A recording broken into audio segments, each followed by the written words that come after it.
Good morning. Good morning. Thank you all very, very much. Good morning.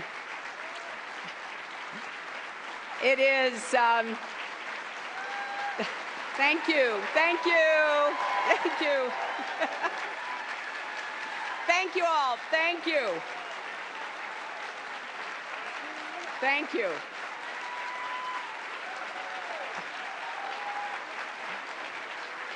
Thank you, thank you. Well, it's good to be among so many friends. And I look out at this audience and I see so many of you whom I have worked with and known for such a long time. It is so good to be here at the Clinton Global Initiative. I would be absolutely crazy to try to recognize anyone in this audience, but I do want to say how pleased we are to see John and Annie Glenn here today. I am thrilled to see them and talk about a lifetime of service both on the earth and in the galaxy. Thank you. You know, I look forward to CGI much as you do because I always learn something new, and I'm always inspired by what each of you is doing to help solve problems and seize opportunities around the world. And for me, I usually get it second, third, and fourth hand from all of the people who are participating. But I know the impact that CGI has because it certainly has had an impact on how I've tried to think about the development work and the partnerships that the United States needs to have around the world. I don't need to tell you this is a time of such great change. New technologies are transforming how people everywhere work, learn, and communicate. Demographic shifts are remaking societies with huge numbers of young people in some places and disproportionate numbers of older people in others. The democracy movements that have sprung up worldwide create exciting possibilities for countries that have been ruled for years by dictators, but they also pose, as we have dramatically seen, great challenges as people grapple with how to turn their democratic ideals into functioning governments and prosperous economies. Emerging powers like China, Brazil, and India have a bigger hand in shaping world events, which is helping to reshape the global order, changing how countries engage with each other and how companies do business, many of those represented here, as well as how foundations and universities think about forging partnerships worldwide. Now, in the face of all this change, those who care about having an impact on the world have to do two important things at once. We must think and act innovatively and be willing to change ourselves to keep pace with the change around us. And at the same time, we must stay true to our values. Otherwise, we will lose our way. Now, from my conversations with many of you, I know that you yourselves, your organizations, your businesses are working every day to do that. Well, so is the United States. And there is no area in which this is more evident than in our development efforts. And that's what I want to talk with you briefly about today because it dovetails with what CGI really represents. Now, I know effective development is close to the hearts of many of you in this room, and it's close to my heart as well. As Bill said, it's something that I've worked on my entire adult life, and I've certainly spoken here before about how vital it is to our national interests and to our efforts to build a world that is more stable, more prosperous, and more free. And so the Obama administration has elevated development as an essential pillar of our national security alongside defense and diplomacy. First thing I said upon becoming Secretary of State is that we could no longer have defense over here with our military, the most extraordinary young men and women in the world, but we needed to integrate defense with diplomacy and development. And we also had to change the way we did both diplomacy and development.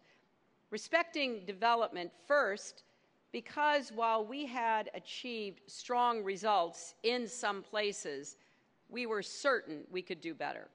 Second, because true transformation comes only through sustainable strategies.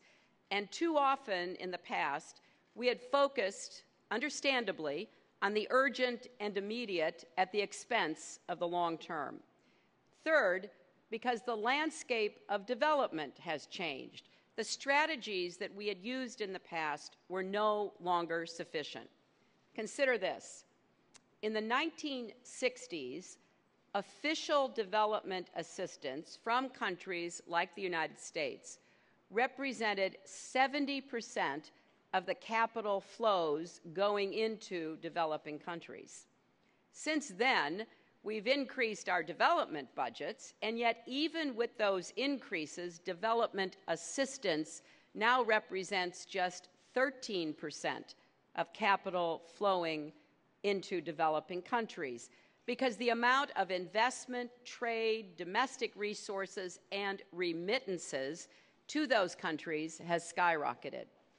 Now, that's a good thing, and it means we have to spend development dollars differently, which I'll return to in a moment.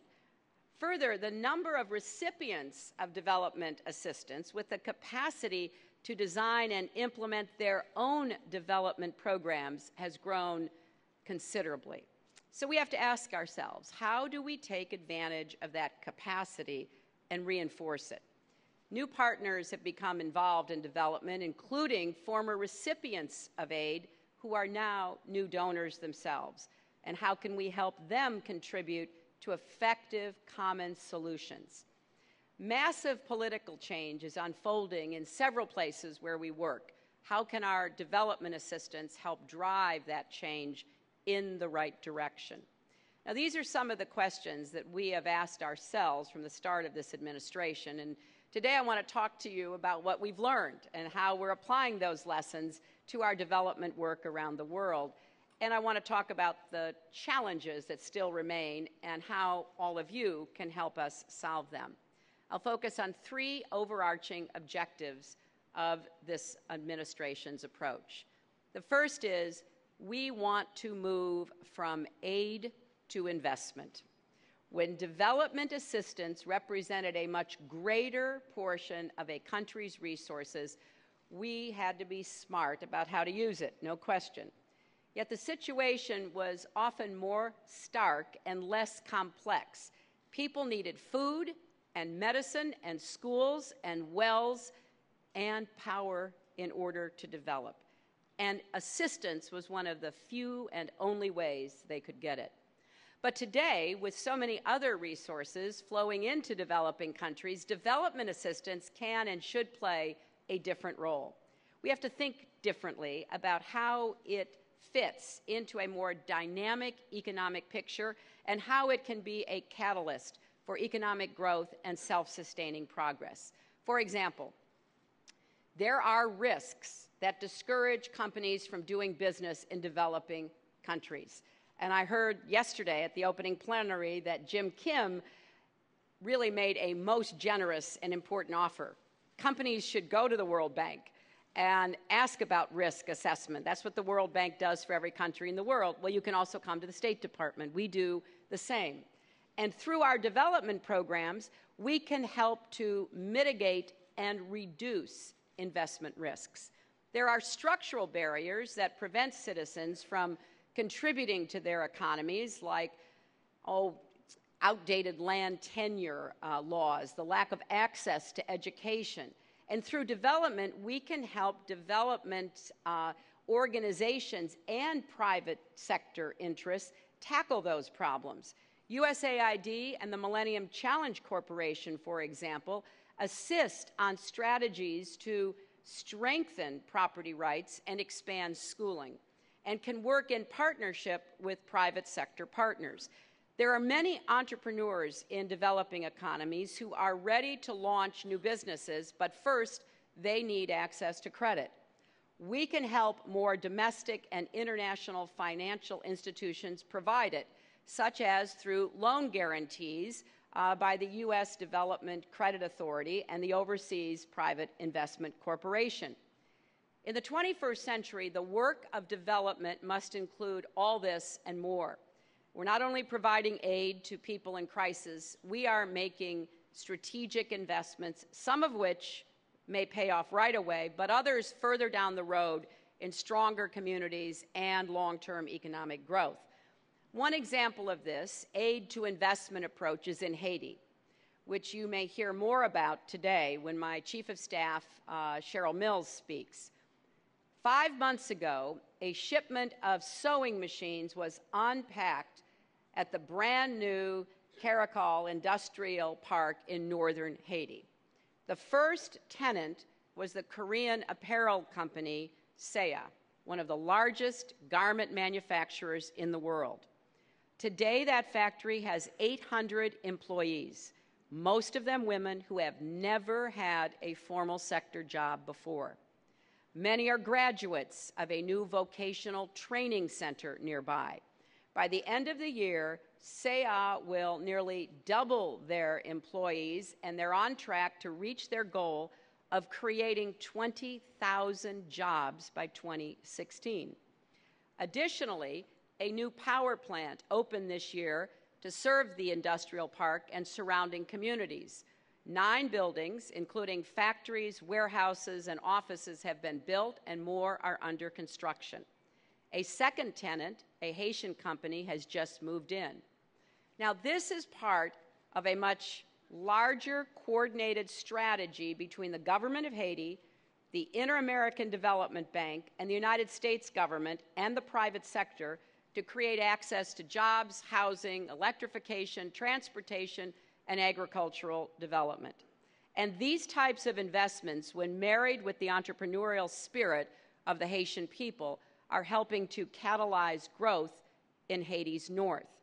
Now, I have to say this was controversial. When Cheryl and I first started working on this, there were a lot of development professionals and experts who really were quite concerned and even skeptical. But you cannot have development in today's world without partnering with the private sector. And that has been our mantra, and we are now creating examples. Are there pitfalls? Are there problems? Of course there are. There is with any kind of organized effort at development. But the fact is that including the private sector gives developing economies new opportunities. In the last decade, for example, 6 of the world's 10 fastest growing countries were in Africa. That number will soon rise to 7. In the wake of the global financial crisis, many developing countries grew faster and more steadily than the world's biggest economies. And private sector investments there often yield greater returns than those in more developed markets. In a few areas in particular, infrastructure, energy, and agriculture, development intersects with business opportunities. And the State Department is working to get more American companies invested in those fields in developing countries. Now, wise investors, of course, choose their investments carefully, and they manage for risks. And when a particular investment is not producing the projected returns, they have to make the tough decision about whether to modify or eliminate it. All this must be true in government-sponsored development aid, too. We need to be as rigorous as possible about producing tangible results. The second objective of this administration's approach to development is what we call country ownership. Now, that's a phrase people use a lot in development circles without always being clear about its meaning. So let me be clear about what it means to us. It doesn't mean some things that people immediately leap to. It doesn't mean, as some have feared, that donors are supposed to keep money flowing indefinitely while recipients decide how to spend it. It doesn't mean government-run, freezing out civil society groups and faith-based organizations. And country-owned certainly doesn't mean that countries are on their own. To us, country ownership means that a nation's efforts are increasingly led, implemented, and eventually paid for by its government, communities, civil society, and private sector. Now, to get there, we all have to play our part. A country's political leaders must set priorities and develop national plans to accomplish them with input from their citizens. They must follow through on those commitments and hold themselves accountable. And donors, like the United States, must be willing to follow our partner countries' lead. Now, at times, that will mean setting aside our own policy preferences or development orthodoxies. Developing countries have access to evidence-based analysis and best practices, so they're engaged and equipped to decide what will work for their country, and we have to promote that so that they begin to take this responsibility and accountability. Country ownership is also about funding. We aim for nations to be able to pay for more of their own development. But more than that, it's about countries building the capacity to set priorities, manage resources, develop their own plans, and carry them out. And we can all agree that should be the goal. Now, progress is already occurring. For example, several countries have taken greater ownership over their health care systems. Sierra Leone has enlisted more than 1,700 women to serve as health monitors, checking up on local clinics and reporting problems back to the National Health Ministry. The government of Botswana now manages, operates, and pays for their national HIV treatment programs. And with our support through PEPFAR, it's working with American universities to build a medical school that will train their nation's next generation of healthcare workers.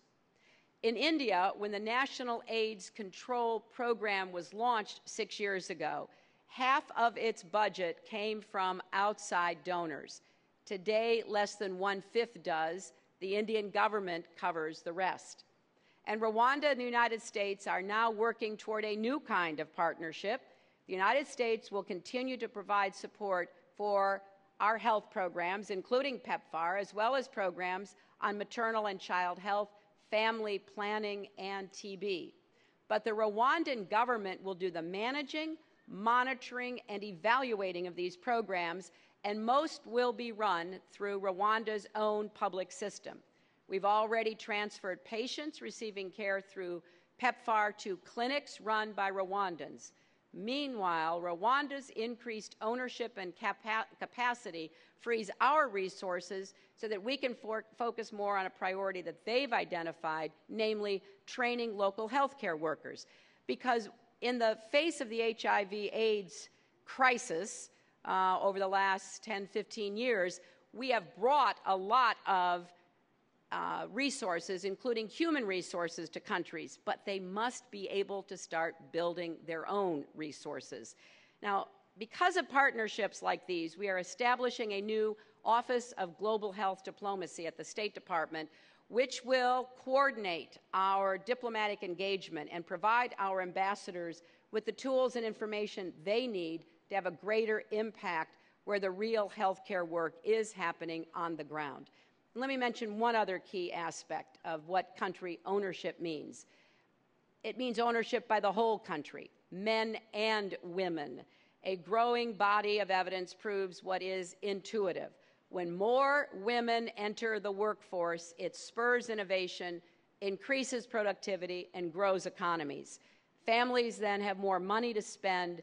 Businesses can expand their consumer base and increase their profits. In short, everyone benefits. Now, country ownership naturally leads to our third goal, putting ourselves out of business. It still surprises me that this is a controversial thing to say. It shouldn't be. Around the world, I hear from leaders who know that ultimately it must be their responsibility to provide economic opportunity, health care, good schools for their people. And they do not want to turn to other nations forever to help meet those responsibilities. And frankly, I look forward to the day when our development assistance will no longer be needed, when it is replaced by strong public institutions and civil societies, when private sector investments and trade are robust in both directions, and people have the chance, through their own hard work, to build better lives for themselves and their families. So putting ourselves out of business means putting a special emphasis on self-sufficiency. So we are working with partner countries to strengthen their political will for reform and provide technical assistance on issues like taxation, so they can mobilize their own domestic resources for long-term development. And one of the issues that I have been preaching about around the world is collecting taxes in an equitable manner, especially from the elites in every country. You know, I'm out of American politics, but it is a fact that around the world, the elites of every country are making money. There are rich people everywhere, and yet they do not contribute to the growth of their own countries. They don't invest in public schools and public hospitals and other kinds of development internally. And so it means for leaders telling powerful people things they don't want to hear. It means being transparent about budgets and revenues and bringing corruption to light. And when that happens, we shouldn't punish countries for uncovering corruption. We should reward them for doing so. And it means putting in place regulations designed to attract and protect investment. I just met in the last few days with the new president of a country who is trying to tackle corruption. And I said, well, I have here a lot of the international lists of where your country stands on business climate, on corruption, on government transparency, and you are near or at the bottom. And it is time for you to recognize that in an interconnected global economy, you will benefit from doing what you should be doing internally for yourself. And so we have to have that kind of hard talk, which we do on a regular basis. So for nearly 4 years, this administration has been updating our development assistance with these objectives in mind. We designed our Feed the Future food security initiative and our Global Health Initiative with an emphasis on country ownership and investment. We launched an ambitious reform initiative under Dr. Raj Shah's leadership, USAID Forward, which among other things focuses on how to identify and bring to scale path-breaking innovations.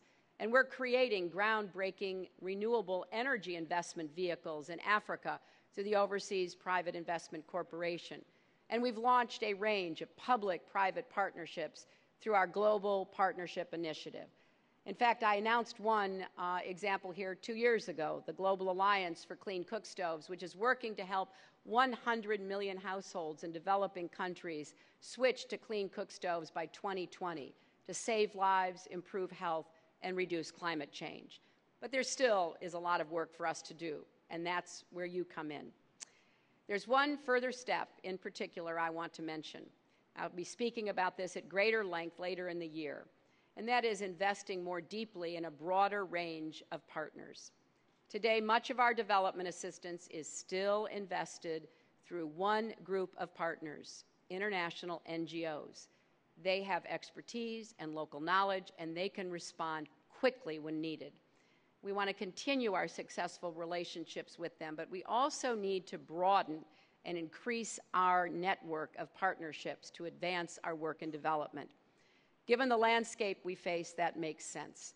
Now, this is the next big leap because we need you to help us make it. The entire spectrum of the international development community is represented in this audience, and there are steps we can start taking together. Let's start viewing all our separate efforts as a portfolio of complementary investments. Rather than measuring only development assistance by governments, we should also measure the full set of investments by businesses, by civil society groups, and the multilaterals to get the whole picture of the scope and scale of our combined engagement. And let's do a better job of measuring our own performances, including how well we leverage partnerships, and be transparent with the results. And we should measure the performance of our partners, not just our projects. The process may, frankly, be uncomfortable for all of us, but it is essential for getting better results. So as we work toward the next round of global development goals, not only the Millennium Development Goals, some of which we've made progress on, others of which are still out of reach, but also the new effort that Secretary General Ban Ki-moon talked about yesterday on Sustainable Development Goals. Let's redouble our commitment to multi-partner approaches that bring all of us together. Increasingly, as everyone at CGI knows well, our goals and efforts overlap, and we should deepen our cooperation. Now, all of the work I've described briefly today reflects America's enduring commitment to help more people in more places live up to their God-given potential, to chart their own destinies and realize the full measure of their human dignity.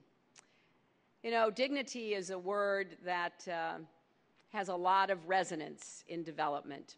It may mean different things to different people and cultures, but it speaks to something universal in all of us. As one Egyptian observed in the wake of that country's revolution, freedom and dignity are more important than food and water. When you eat in humiliation, you can't taste the food. So for the United States, as we pursue our development agenda around the world, working to improve and save lives, to spur growth, we are working to advance freedom and dignity. We are standing up for democracies that unlock people's potential and standing against extremists who exploit people's frustrations. We are trying to help societies leave behind old enmities and look ahead to new opportunities.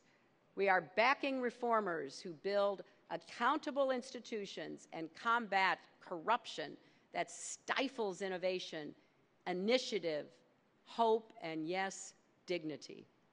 And we are championing the universal human rights of all people, including the right to worship freely, to assemble and protest peacefully, and yes, to freedom of expression.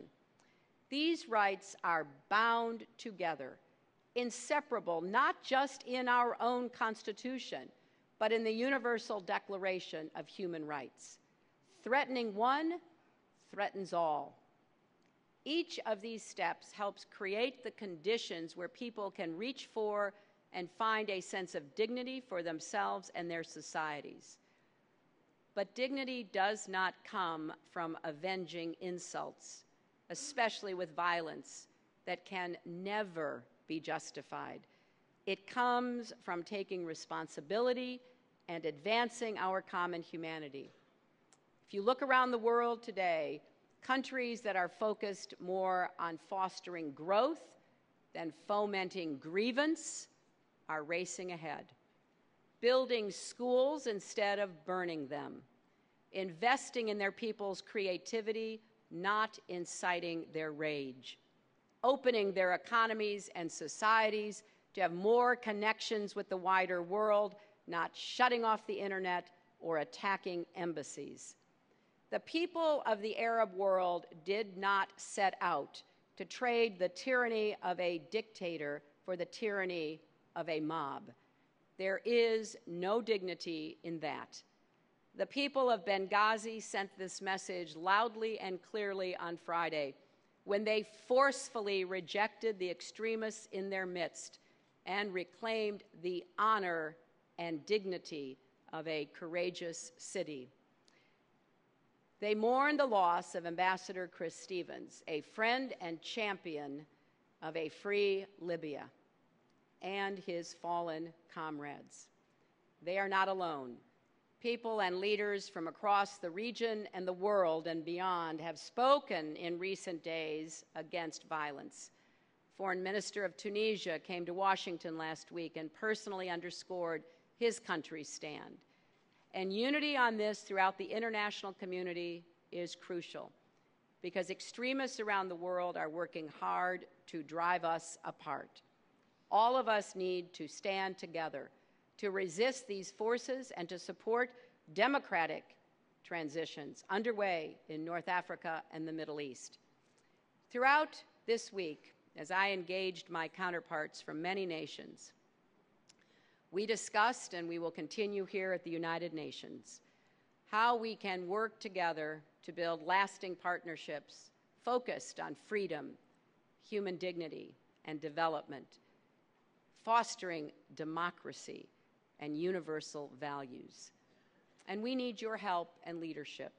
Citizens, businesses, NGOs, nonprofits, the faith community, everyone. We are called to this great cause of the 21st century. Here at CGI, you are standing up for what we need more of in the world. So thank you. Thank you for devoting your energy, your efforts, and your resources to improving our world one day at a time. And thank you for backing your words with concrete commitments that I know are solving problems and changing lives. You reaffirm my faith in the future we are building together. So let's get to work for more freedom, democracy, opportunity, and dignity. Thank you all very much. Thank you.